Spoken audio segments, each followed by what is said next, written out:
अस्सलामुअलैकुम अज़ीज़ तलबा व तालिबात, आज 9th क्लास में आपका इस्तकबाल है। 9th क्लास की हिस्ट्री किताब जिसका पहला सबक का नाम है तारीख के माखज़, इसकी हम लोग स्टडी करेंगे। आप इससे पहले जो है हिस्ट्री, सिविक्स और ज्योग्राफी ये 8 क्लास तक पढ़े हैं। 9th क्लास में जो है ना हिस्ट्री के साथ पॉलिटिकल साइंस है और ज्योग्राफी है। तो एक नया सब्जेक्ट पॉलिटिकल साइंस आइंदा इंशाअल्लाह ताला हम उस ताल्लुक से बात करेंगे। तो पहले देखिएगा यहाँ पर तारीख के माखज़, इसमें जदीद दौर के तारीख के माखज़ जो है समझ में आ जाते हैं, जिसमें तहरीरी माखज़, तबई माखज़, ज़ुबानी माखज़ और समय व बसरी माखज़ जदीद दौर की तारीख के माखज़ अगर देखा जाए तो। जदीद दौर में तारीखी, इलाकाई, रियासती, मुल्की और बैनुल-अक़वामी सतह के माखज़ की मदद ली जा सकती है। तहरीरी माखज़ में जो है इनका शुमार होता है रसाई, रोज़नामचे यानी अखबार, किताबें, अखबार, लुगात अदब, डाक टिकट, तारीखी दस्तावेज़ात, आर्काइव्स और सरकारी हुक्मनामे जिसको हम गैजेट कहते हैं, इनका शुमार होता है। तो इस तरह से जो है हम लोग देख सकते हैं कि तहरीरी माखज़ में शायदशुदा मवाद का शुमार होता है। अखबार, रसायल, किताबें, सरकारी हुक्मनामे, गैजेट, डाक टिकट, लुगात अदब वगैरह शायदशुदा मवाद हैं। ये जितने नजर आ रहे हैं सब तहरीरी माखज़ में जो लिखा हुआ मिलता है वो तहरीरी माखज़।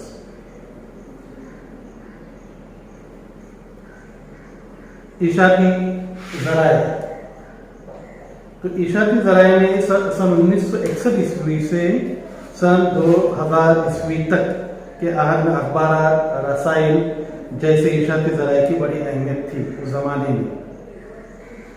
भारत में तोसीकारी लिबरलाइजेशन जिसे कहते हैं कि आगाज़ के साथ इंटरनेट के बड़े पैमाने पर इस्तेमाल की वजह से इशाती ज़राए को मुतबादिल दस्तयाब हो गया। देखो पहले कैसा था, अखबार वगैरह, आज हम लोग इंटरनेट का इस्तेमाल करते हैं, ऑनलाइन जो है अखबार पढ़ते हैं हम लोग। जब भी आपको कोई है तो गूगल में जाइए और उसमें डाल देंगे तो वो अखबार जो आपके मनपसंद हो, जैसे इनकलाब है, टाइम्स ऑफ इंडिया है, इंडियन एक्सप्रेस है, हिंदुस्तान है, तो जो आपकी मर्जी, तो इसमें अखबार पढ़ने के लिए आप इसको जो है रखने की जरूरत नहीं है, यानी इसमें पेपर के सूरत में आपको मिल जाएगा और आप स्टडी उसकी कर सकते हैं। फिर उसके बाद जो आता है अखबार का ही मामला, इशाती ज़राए से हो गया। अभी अखबार को जमहूरियत का चौथा सुतून कहा जाता है।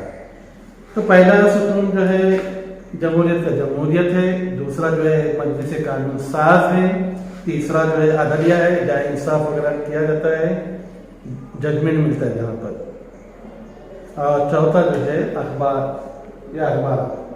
तो इसीलिए कहा गया है कि जमहूरियत को, ये जो है अखबार को जमहूरियत का चौथा सुतून कहा जाता है, चौथा सुतून। इसके बाद अखबार के जरिए मुल्क और गैर मुल्की वाक़यात और सियासत का इल्म होता है। हम यहाँ अगर देखा जाए तो अखबार के जरिए हमको जल्दी से यानी मालूमात मिल जाती है हालत हज़रा के बारे में। आजकल इतना फास्ट ज़माना आ गया है, टेक्नोलॉजी इतनी फास्ट है कि कल की खबर अभी ही नेट पर जाएंगे, इंटरनेट पर जाएंगे, वहाँ पर ये करेंगे, सर्च करेंगे, लाइव न्यूज़ पे मिल जाती है। न्यूज़ अगर देखेंगे टेलीविज़न पर आज तक पर या जी न्यूज़ है, मराठी 24 तास, तो ये जिस लैंग्वेज में आपको चाहिए वो आपको अवेलेबल नेट पर हो जाती है, मालूमात मिल जाती है। फ़नून, खेल, तहरीरी ज़िंदगी, अदब पर तहरीर शाये की जाती है। मखसूस मौक़े के पर अखबार मालूमाती ज़रिए में शाये करते हैं। देखो जैसे ईद नंबर रहता है, जब हमारे ईद उल फित्र रहती है तो वो खुसूसी ज़मीमा रहता है उसमें, या किसी की मतलब इनकलाब की सालगिरह है तो वो उसमें मतलब मिलेगा ज़मीमा, या फिर अभी आजकल अखबार में अगर इनकलाब में देखा जाए तो हर जुमा के दिन बच्चों की खातिर आप लोगों ने पढ़े हैं, देखे हैं कि हर हफ्ता एक पेपर, जब आप स्कूल में आते थे तो देखे होंगे कि टीचर आकर हर एक को एक एक पेपर जुमा के दिन देते थे, वो आपकी स्पेशल आपकी खातिर रहता था और आप लोग उसको खरीद कर पढ़ते थे। 3 रुपये का पेपर, लेकिन मालूमात का ज़ख़ीरा भरपूर उसमें पाया जाता है। अब अगर मौका मिले, घर पर है आप लोग, लेकिन आप ज़रूर खरीदो उन जुमा का पेपर 3 रुपये का। और आजकल अभी क्या क्या मतलब वो 3 रुपये का नहीं रहा, अभी पिछले महीने से इनकलाब जो है 7 रुपये का रोज़ाना का रहता है, तो उसमें +3, यानी जुमा का पेपर 10 रुपये में आता है, लेकिन मालूमात क्या होता है कुछ नहीं तो जुमा का पेपर जब भी इनकलाब लो और पूरा हफ्ते भर पढ़ो तो दीनी मालूमात भी मिलेगी और साथ ही साथ जो है हालात हाजरा की भी आपको मालूमात मिल जाएगी। इसका ख्याल रखें। मखसूस मौके पर अखबार मालूमाती ज़मीन शायद के साल के आखिर में साल भर में वक़्फ़ पज़ीर होने वाले वाक़यात का जायज़ा लेते हैं। अब देखो साल भर में वक़्फ़ पज़ीर होने वाले वाक़यात जिसे हम कह सकते हैं कौन से, जनवरी से लेकर दिसंबर महीने तक जो भी खास बात हुई है तो वो एक खुसूसी पेपर आ जाता है। आपने सागर में देखे होंगे तो उसका जब यानी ये रहता है वर्धापन दिन तो वो देखे होंगे। आपने हफ्तावार पेपर भी देखे होंगे, हफ्ता रोज़ा अखबार जैसे कोकर की आवाज़, इसका इंतज़ार लोग करते हैं, तो ये हुआ। महानामा रिसाले देखे होंगे जैसे पाकिदा आंचल, मशरकी दुल्हन, मशरकी आंचल, इस तरह से बेशुमार है, जैसे नई दुनिया और फिर ये जो है कह सकते हैं तिलिस्माती दुनिया, ये अलग अलग किस्म के ये महानामा हो गया, इस तरह से होता है। अब अगला आएगा press trust of India, PTI, P for press, T for trust, RI for India, यानी प्रेस ट्रस्ट ऑफ इंडिया। ये PTI का जो दफ्तर है वो मुंबई में है और ख़ासकर अगर देखा जाए तो आपको दिखाई देगा VT स्टेशन पर गए तो सामने ही वहाँ पर एक इमारत है, वो PTI की, प्रेस ट्रस्ट ऑफ इंडिया की। आजकल तो देखो इंटरनेट के ज़रिए हमको रिजल्ट मिलता है, रिजल्ट देख लेते हैं हम लोग 10वीं का। लेकिन एक बात और है वो ये कि 10वीं का रिजल्ट पहले ज़माने में हम जब स्टूडेंट थे तब कैसे होता था, एक बड़े अखबार में जो है एक रोज़ पहले हम लोग 1 रोज़ पहले ही मालूम कर लेते थे रिजल्ट क्या, इसका रिजल्ट क्या है। तो बाकायदा नंबर के साथ आता था, पास फेल जो भी, तो फेल का तो बिल्कुल नंबर नहीं आता था, पास का आ जाता था। तो ये यानी बहुत ज़्यादा गलती हो जाती थी। तो ये अब लेकिन ज़माना बदल गया है, टेक्नोलॉजी का ज़माना है, इसलिए हालात हाजरा के मुताबिक हमको आगे बढ़ना है, चलना है। तो PTI press trust of India के बारे में कह सकते हैं कि PTI एक सरकारी खबर रसा अदारा है जो मुल्क भर के अखबार को खबरें और अहम मज़ामीन फराहम करता है। सहाफ़ती मज़ामीन, तस्वीर, माशी और साइंसी मज़ामीन फराहम करता है। 1990 ईस्वी के बाद PTI ने जो है टेलीप्रिंटर्स के बजाय सैटेलाइट टेलीकास्टिंग टेक्निक के जरिए खबरें फराहम करने का आगाज़ किया। ये 1990 के बाद, पहले कैसे देर होती थी, अब नहीं। देखो हम लोग जो है अभी कुछ हो जाता है, कहीं ज़लज़ला आ जाता है, कहीं इमारत गिर जाती है तो फ़ौरन हमको टेलीविज़न पर खबर मिल जाती है। किसके ज़रिए से? सैटेलाइट के ज़रिए से।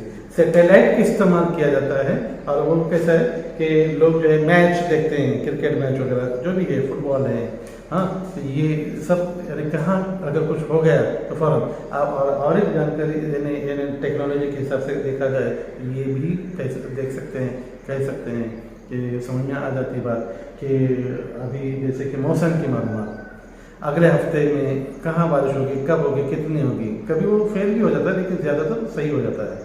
जैसे अभी निसर्ग का आ गया था मामला, तेज़ हवाओं का चलना, नुकसान होना, घरों के छप्पर उड़ जाना, ये सब पता पहले से तो अलर्ट करते हैं गवर्नमेंट कि आपको जाना नहीं। पिछले महीने में भी उनको कई मतलब रायगढ़ में अलर्ट किया गया था और आज भी अलर्ट कर रहे हैं। डाक टिकट अभी आजकल कैसा हो गया है कि चूँकि इंटरनेट का ज़माना है इसलिए डाक टिकट का मतलब ये है कि उस पर सब SMS करते हैं या फेस टू फेस बात करते हैं। अब वो ज़माना नहीं रहा कि ये नहीं करे, लेकिन खतो खताबत का आज भी है। सरकारी दफातर में खतूत के ज़रिए करते हैं या सरकारी दफातर में एक बाकायदा पेपर्स ले जाने पड़ते हैं। आपको पता है कि जैसे कि पेपरलेस वर्क शुरू हो गया है क्योंकि ये इंटरनेट का ज़माना है, ऑनलाइन का ज़माना है। आप लोग घर बैठे हुए जो चीज़ चाहिए खरीद लेते हैं, फ्लिपकार्ट के ज़रिए, अमेज़ॉन के ज़रिए, ये आपको इजी हो गया है। तो ये अगर हम देखेंगे तो तो हमको जो है नए ज़माने के साथ साथ चलना है, हालात हाजरा के साथ साथ चलना है, ये बहुत ज़रूरी है। तो डाक टिकटों में मुसलसल तब्दीलियाँ होती रहती हैं। डाक टिकटों के हजम का तनों, मौज़ूआत की तरह, रंगों की आमोजिश हमें जो है मुख्तलिफ किस्म की मालूमात देती है। महकमा डाक सियासी रहनुमाओं, अब ये डाक टिकट किसके लिए निकलते हैं? जैसे कि सियासी रहनुमाओं, अगर उन्होंने कोई अच्छा काम किया है, अलग यूनिक काम किया तो उसके लिए, या फिर फूलों के बारे में, जानवरों, परिंदों, वाक़ियात और अदारों की सिरोजुती से लेकर जश्न सदी तक के मौके पर डाक टिकट का अजरा करता है। डाक टिकट तारीख का एक अनमोल हिस्सा है अगर देखा जाए तो। और डाक टिकटों के ज़ख़ीरे कार जो है जॉर्ज कूपर भारतीय डाक टिकटों के मुताबिक को आलमी सतह पर ले गए हैं। और असल में अगर देखा जाए तो ये कह सकते हैं कि सन 1977 ईस्वी में भारत सरकार ने जॉर्ज कूपर डाक टिकट जारी किया था, 1977 ईस्वी में। और इसके बाद कह सकते हैं कि जॉर्ज कूपर जो है डाक टिकटों के मौजू पर आलमी सतह के मौक़िफ़ थे, यानी तहकीक उन्होंने की, बानी थे। और मुंबई के पारसी खानदान से उनका ताल्लुक था, यानी वो उस पारसी खानदान में पैदा हुए। जॉर्ज कूपर ने इंडिया ईस्टर्न जनरल की अदालत अंजाम दी थी। वो भारत के अव्वल डाक टिकट ब्यूरो के बानी थे और एम्पायर ऑफ इंडिया फ्लैटलिक सोसाइटी कायम की थी। और इस तरह से अगर देखा जाए तो भारतीय डाक टिकटों के मुताबिक आलमी सतह पर ले जाने में उनका काम जो है नाकाबिले फरामोश है, जिसे कभी भुलाया नहीं जा सकता। उसके बाद है तबाई मार्कस। तबाई मार्कस में इनका शुमार होता है, जैसे सिक्के, इबादत गाहें, रोज़मर्रा इस्तेमाल की अशिया, सरकारी मोहर, फिर जदीद अदारे, लिबास, अजायब घर, जेवर, इनका शुमार तबाई मार्कस में होता है। जैसे तहरीर मार्कस में आपने देखे थे, इनका ऐसे ही तबाई मार्कस में इसका। और ये 2 नंबर के लिए सवाल एग्जाम में आ सकता है, आता है कि या तो ये या तो ये, जदोल मुकम्मल कीजिए, ऐसा करके आता है। तो क्या होगा, तहरीर मार्कस रहेगा और कोई 4 यानी एरो दिए हुए रहेंगे, आपको उन 4 में से कोई एक लिखना है। ऐसे यहाँ पर तबाई मार्कस में भी है कि तबाई मार्कस जो है कोई 4 ये नहीं करना, जदोल मुकम्मल करना है तो कोई 4 एरो के साथ मिलेगा। 2 नंबर के लिए, हर एक आधे आधे नंबर के लिए रहता है। अगला जो है सिक्के। सिक्के आजकल अगर देखा जाए सिक्के और नोटों के बारे में अगर हम बात करें तो ज़माना कदीम से अगर देखा जाए अभी तक बदलती गई नोट की शक्ल सूरत। जैसे बहुत पुराने ज़माने में ये हथेली के बराबर जो है नोट होती थी 1 रुपये की, बाद में छोटी होगी और छोटी होगी और बाद में सिक्के राइज हुए। आज देखो 10 रुपये का भी सिक्का है और 20 रुपये का भी है। पहले 20 रुपये का नहीं था, नोट ही रहती थी। तो अलग अलग जैसे ज़माना बदलते जाता है वैसे वैसे हो रहा है। और आपको मालूम है नोटबंदी के बारे में, नोटबंदी की वजह से पुराने नोट जो है वो ख़त्म कर दिए गए तकरीबन और नई नोट आ गए। 1000 के नोट नज़र नहीं आ रही, 2000 के नोट उसकी जगह पर आ गई है। तो शक्ल सूरत बदल रही है नोटों की, रंग बिरंगी नजर आते हैं, जाजीब नजर आते हैं। तो ये तो सिक्कों नोटों के जरिए हम तारीख को समझ सकते हैं। सिक्कों की धार, शक्ल, उस पर बनी हुई तस्वीरों, तहरीरों के मुताबिक तारीख को समझ सकते हैं। सिक्कों पर लिखे हुए पैगाम से मुआसिर अहम मौज़ूआत और मसाइल की मालूमात होती है। नोटों को छापने की जिम्मेदारी जो है वो किसकी है? रिजर्व बैंक ऑफ इंडिया की है। और रिजर्व बैंक ऑफ इंडिया का दफ्तर जो है मुंबई में है। और आपको मैं बता दूं यहाँ बेलापुर में भी है। आपकी नोट अगर कट गई है ये आपको बदलना है तो वहाँ जाके कर सकते हैं। तो वो लोग क्या करते हैं, वहाँ जाने के बाद आपको नोट बदल कर देते हैं, लेकिन उसके पैसे कटते हैं। अगर पूरी तरह से ये है तो कुछ 25 कुछ 50%। तो मैं जाकर लास्ट ईयर जाकर आया था, अपने पैसे 500 की नोट जो थी कट थी उसको बदल के आया, लेकिन मिले कितने? 250 रुपया, 50% कट हो गया। ऐसे तो पड़ी 0 कीमत थी, अब जो है बढ़ गई 250 तो 250 जो भी है, लेकिन हुआ। लेकिन यहाँ पर आप चाहे तो स्टेट बैंक ऑफ इंडिया में भी जा सकते हैं, महाराष्ट्र के अपने इसमें, और वहाँ भी तब्दील कर सकते हैं लोग। लेकिन अगर वो उनके ज़रिए से हो सकते तो करेंगे, वरना आपको रिजर्व बैंक ऑफ इंडिया के दफ्तर में ही जाना पड़ेगा। म्यूजियम, अजायब घर जिसको कह सकते हैं, इसके बारे में जानकारी लेंगे।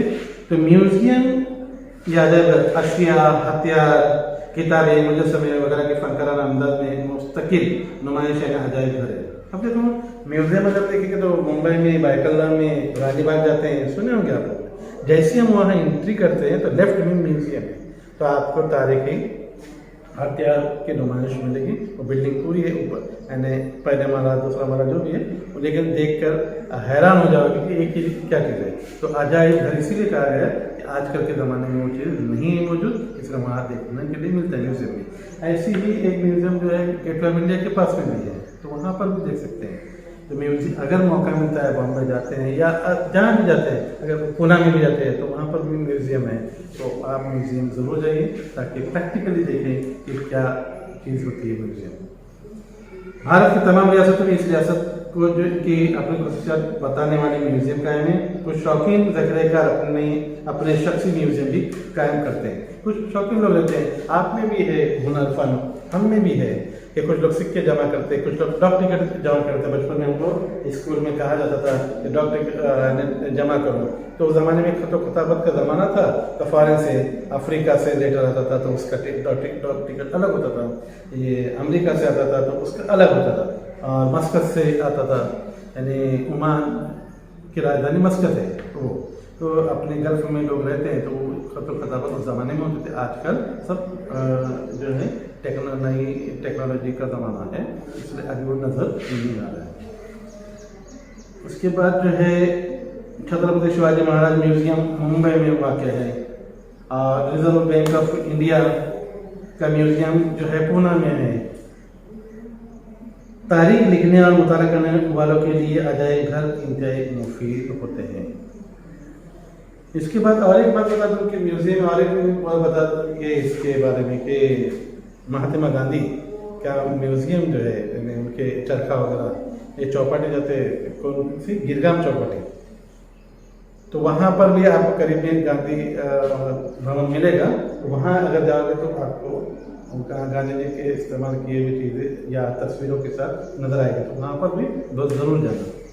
फिर है उसके बाद ज़ुबानी माखज़, ये 10वां नंबर। ज़ुबानी माखज़ जो अदब नस्ल दर नस्ल ज़ुबानी रिवायत के ज़रिए महफूज किया जाता है, उसे ज़ुबानी माखज़ कहते हैं। इन्हें कैसे है, लिखा हुआ नहीं है, तहरीरी नहीं है, ज़ुबान से हमारे बड़ों ने कहानी सुनाई, हमारे पास हमने सुनाई आने वाले नस्लों को, उन्होंने सुनाई उनके आने वाले नस्लों को, ये तो ज़ुबानी हो गया। तो ज़ुबानी अदब से मासिर इंसानी ज़िंदगी की रिवायात, अकायद, रस्म रिवाज वगैरह का इज़हार होता है। लोक कथा, लोकगीत, कहावत, ज़रबुल अमसल जिसको कहते हैं, अशार, पोवाड़े वगैरह का शुमार ज़ुबानी माखज़ में होता है। लोक शायर अन्ना भवसाटे शायर अमर शेख ने पोवाड़ों के ज़रिए मुत्तहिदा महाराष्ट्र की तहरीक में लोगों को शरीक होने की तरगीब दी थी। अगला जो है समय व बसरी माखज़, समय सुनने से मुतालिक और बसरी यानी देखने से मुतालिक। समय व बसरी माखज़ अगर कहेंगे तो कैसे, टेलीविज़न में हम फिल्म भी देख सकते हैं, शक्ल सूरत भी देख सकते हैं, और प्लस उसमें जो है सुन भी सकते हैं, इसलिए समय व बसरी माखज़। तो देखिएगा दूरदर्शन टेलीविज़न जिसको कहते हैं, फिल्मों, इंटरनेट वगैरह वसैल को समय व बसरी माखज़ कहा जाता है। Film and television institute of India FTII, F for film, T for television, I for institute और I फॉर इंडिया। तो film and television institute of India, इसके बारे में मालूमात हासिल करते हैं, देखते हैं। तो भारत सरकार ने पूना में 1960 ईस्वी में FTII कायम किया। कहाँ पर, पूना में। कब, 1960 ईस्वी में। तो भारत सरकार ने पूना में 1960 ईस्वी में FTII कायम किया। इस अदारे में अवामी तालीम के साथ साथ फिल्म साजी के तमाम शोबों की तरबियत दी जाती है। जो फिल्मों में काम करते हैं उनको भी ट्रेनिंग लेनी पड़ती है, वो भी कोर्स करते हैं। तो ये ट्रेनिंग या कोर्स लेने का ये जो है ये पूना में वाक़ है। और Indian news review, Indian news review के बारे में। इस अदारे ने सियासत, समाजियात, फ़नून, खेल, सकाफत जैसे शोबों के अहम वाक़यात पर मबनी दस्तावेजी फिल्में बनाई हैं। इस अदारे ने लीडरों, समाज और मुल्क की खिदमत अंजाम देने वाले अशख़ास और मुल्क के अहम मकामात की मालूमात देने वाली दस्तावेजी फिल्में यानी डॉक्यूमेंट्री बनाई है। ऐसी मालूमाती और दस्तावेजी फिल्में जदीद भारत की तारीख के समाई व बसरी माखज़ हैं। अब आखिर पॉइंट है तहरीरी माखज़ की निगहदाश्त।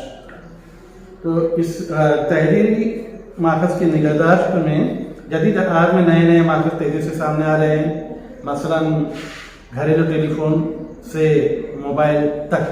पहले ज़माने में टेलीफोन गांव में एक जगह पे रहता था, टेलीविज़न एक घर में रहता था, आज हर घर में। फिर इतना बड़ा साइज भी बड़ी रहती थी, लेकिन ये जो है ज़माना बदलते गए, लोग मोबाइल का इस्तेमाल करने लगे। अब टेलीविज़न का काम भी मोबाइल में है और साथ ही साथ रेडियो वगैरह सुनना है वो भी मिल जाता है, टेलीफोन है बातचीत करना वो भी है, कैलकुलेटर है तो वो भी है, टॉर्च अगर देखा जाए वो भी मोबाइल में है। तो हर बात है, रिमाइंडर चाहिए तो वो भी है, क्लॉक जो आपको अलार्म लगाते हैं सुबह उठने के लिए या जब भी सोकर उठना है तो या कोई काम करना है तो अलार्म लगाने के लिए भी मोबाइल। यानी इन तमाम चीज़ों में जो जगह घेरती थी वो सब एक जगह पर छोटे इसमें। और कभी वक्त सुना गया था कि बताया गया कि क़यामत के आसार में से अलामत में से एक अलामत ये है, आप सल्लल्लाहु अलैहि वसल्लम का कहना है कि लोग जो है अब दुनिया को उंगलियों में नचाएंगे। तो वो उंगली में नचाने का मामला यही है कि मोबाइल पर तमाम चीज़ें, मोबाइल बहुत अच्छा है, उसका सही इस्तेमाल करेंगे तो बहुत आप आगे बढ़ जाओगे, ख़राब इस्तेमाल करोगे तो ख़राब हो जाओगे। तो उसका ख़राब इस्तेमाल नहीं करना है, उसका सही इस्तेमाल करना है, क्योंकि ये एज जो है वो आपको सीखने वाली है, तो इसका ख्याल रखिएगा। तो इस सफ़र में जो है पेजर नामी माखज़ भी वजूद में आया था। पेजर जो है जितनी तेज़ी से वजूद में आया था उतनी ही तेज़ी से मादूम हो गया, ख़त्म हो गया। पेजर यहाँ लगाया जाता, बेल्ट के पास लगाया जाता था, आपको पता है कि नहीं पता नहीं, लेकिन पेजर का भी इस्तेमाल होता था। लेकिन उसका बहुत जल्दी से आ गया था, बॉम्बे में हर एक के पास वो रहता था कि एक सिस्टम रहती थी कि ये मैसेज दे देते थे, लेकिन अभी वो ख़त्म हो गया। इंटरनेट पर ज़बरदस्त मालूमात फराहम है, लेकिन तारीख का मुताला करने वालों को इन मालूमात की सदाकत की तौसीक करना ज़रूरी है। अब इंटरनेट पर देखो फेक न्यूज़ भी रहती है, तो अब तस्दीक करने का काम हमारा है, आपका हमारा है। ये नहीं कि उस पर जो है आँख बंद करके भरोसा करने ऐसा करना नहीं है। इंसानी तारीख जो है इंसानी ज़िंदगी के हर पहलू से ताल्लुक़ रखने वाला मजमून है, इसलिए ये अहम है। अगर देखा जाए ये तारीख मजमून जो है इंसानी ज़िंदगी के हर पहलू से ताल्लुक़ रखने वाला क्या है, मजमून है, इसलिए ये हमारे लिए लाजमी है, अहम है, अहमियत वाला है। इसलिए हमें तारीख के तमाम माखज़ों के तहफ़्फ़ुज़ की कोशिश करनी चाहिए, बहुत ज़रूरी है। इसकी निगहदाश्त करिए, इस तरह से जो है आपका दर्द खत्म हो जाता है। आप लोग इसके मुताला कीजिए। अब रह गए सवाल जवाब के बारे में, तो सवाल जवाब बहुत ही मुख्तसर है। अगर देखा जाए आपने अगर सवाल जवाब हल करने की कोशिश की, बहुत ही आसानी के साथ एक बार सबक पढ़ लोगे, आपको समझा दिया मैंने, तो इंशाअल्लाह ताला आपको सवाल जवाब मिलेंगे। तो जब भी मौका मिलता है तो आप तहरीर कीजिए। अल्लाह हाफ़िज़।